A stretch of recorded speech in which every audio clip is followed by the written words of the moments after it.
عام طور پر مرنے والوں کے لیے کی جاتی ہے۔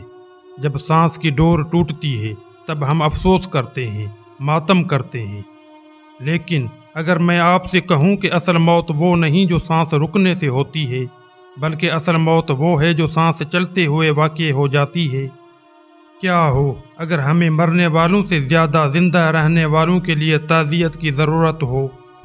اردو فکشن کے جدید عہد کے سب سے منفرد اور بے رحم مصنف خالد جاوید اپنے افسانے میں ایک ایسا ہی سوال اٹھاتے ہیں، ایک ایسا افسانہ جو کسی واقعے کی کہانی نہیں بلکہ انسان کے اندر پلنے والے اس سانپ کی کہانی ہے جو کبھی مکمل نہیں ہو پاتا۔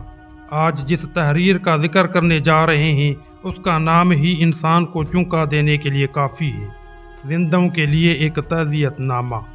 آخر مصنف نے زندوں کو مردہ کیوں قرار دیا، اور وہ کون سا زہر ہے جو ہم روز تھوڑا تھوڑا کر کے پی رہے ہیں؟ آپ دیکھ رہے ہیں قلم کا سفر، ادب کی وہ دنیا جہاں ہم صرف کتابوں کے ورق نہیں الٹتے بلکہ ان میں چھپے فلسفے، نفسیات اور سماجی حقائق کا گہرا تجزیہ کرتے ہیں۔ اگر آپ بھی ادب کو محض تفریح نہیں بلکہ زندگی سمجھنے کا ذریعہ مانتے ہیں تو ہمارے اس سفر میں شامل ہو جائیے اور قلم کا سفر کو سبسکرائب کریں۔ خالد جاوید کا یہ افسانہ روایتی افسانوں کی طرح کسی سیدھے سادے پلاٹ، ہیرو یا ویلن کی کہانی نہیں ہے۔ یہ ایک کیفیت کا نام ہے، ایک وجودی بحران کی داستان ہے۔ افسانے کا آغاز ایک انتہائی چونکا دینے والی اور تجریدی سطر سے ہوتا ہے۔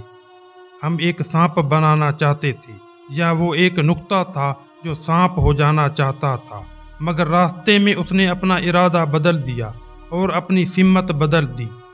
بالکل ہماری طرح ہم بھی تو زندگی میں کچھ بننا چاہتے ہیں لیکن حالات ہمیں کچھ اور بنا دیتے ہیں۔ یہ افسانہ اسی کچھ اور بن جانے کی اذیت ہے۔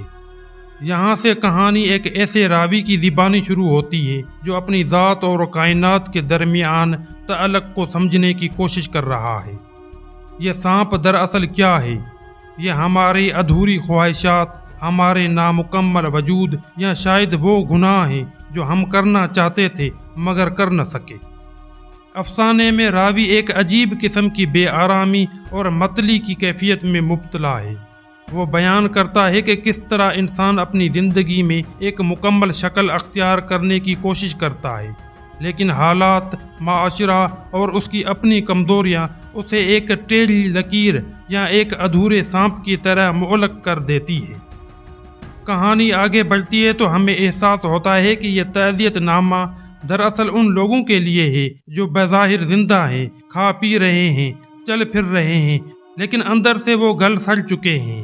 ان کی روحیں، ان کے جذبات اور ان کی سوچنے کی صلاحیت مر چکی ہے۔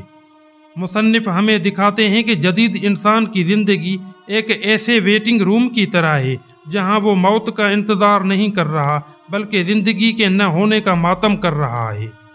افسانے کا اختتام کسی دھماکے سے نہیں بلکہ ایک گہری خاموشی اور اس احساس پر ہوتا ہے کہ ہم سب نامکمل ہیں، اور یہی نامکملی ہماری اصل موت ہے۔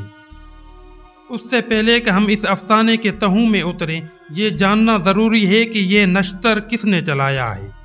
خالد جاوید جدید اردو فکشن کا ایک ایسا نام ہے جنہیں نظر انداز کرنا ناممکن ہے۔ بریلی کی ایک علمی گھرانے میں پیدا ہونے والے خالد جاوید فلسفے کے طالب علم اور استاد رہے ہیں۔ یہ فلسفہ ان کے کہانیوں میں خون کی طرح دوڑتا ہے۔ ان کا تعلق اس ادبی قبیلے سے ہے جو قاری کو تسلی نہیں دیتا بلکہ اسے بے آرام کرتا ہے۔ ان کے مشہور ناولز جیسے موت کی کتاب اور نعمت خانہ نے اردو ادب میں جادوئی حقیقت نگاری اور وجودیت کی نئی بحثیں چھیڑی۔ ان کا ناول نعمت خانہ، جس کا انگریزی ترجمہ دی پیراڈائز آف فوڈ کے نام سے ہوا اور اسے ادب کے بڑے عالمی ایوارڈز کے لیے منتخب کیا گیا۔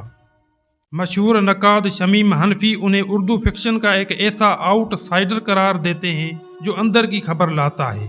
ان کا اسلوب پیچیدہ، بوجھل اور علامتی ہے جو قاری سے پوری توجہ کا مطالبہ کرتا ہے۔ اب آتے ہیں اس ویڈیو کے سب سے اہم حصے کی طرف، زندوں کے لیے ایک تعزیت نامہ دراصل ہے کیا؟ سب سے پہلے عنوان پر غور کریں۔ زندوں کے لیے تعزیت، یہ عنوان ہی طنز سے بھرپور ہے۔ عام طور پر تعزیت اس لیے کی جاتی ہے کہ کوئی بچھڑ گیا ہے، لیکن خالد جاوید یہاں یہ کہہ رہے ہیں کہ زندہ رہنا اس دور میں مرنے سے زیادہ تکلیف دہ اور المناک ہو چکا ہے۔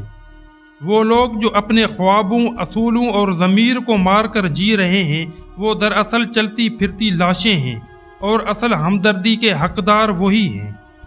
افسانے کا مرکزی استعارہ سانپ ہے۔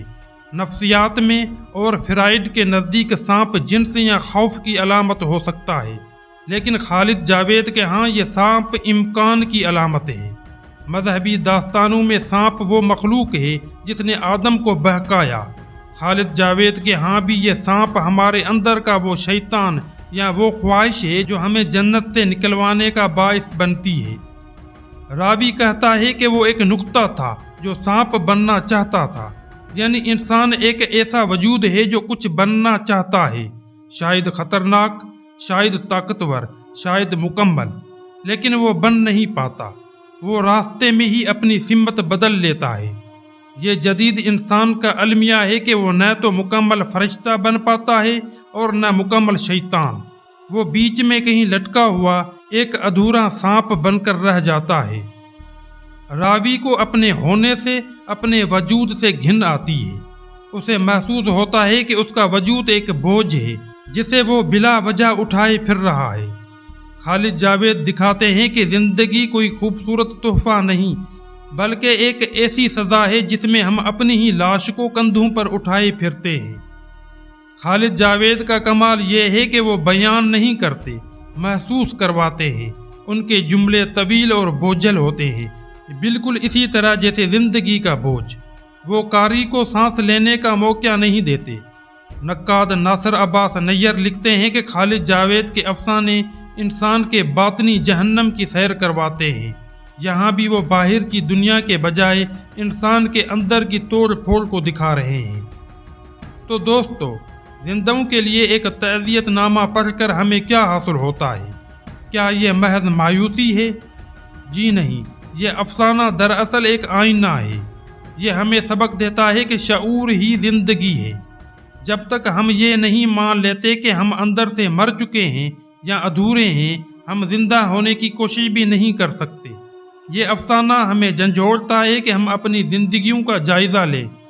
کیا ہم واقعی جی رہے ہیں یا محض سانس لے رہے ہیں اور انتظار کر رہے ہیں کہ کب کوئی آئے اور ہمارے لیے بھی تعزیت لکھے؟ یہ تحریر ہمیں اپنی سمت درست کرنے اور اس ادھورے پن سے نکلنے کی دعوت دیتی ہے۔ آپ اس افسانے کے بارے میں کیا سوچتے ہیں؟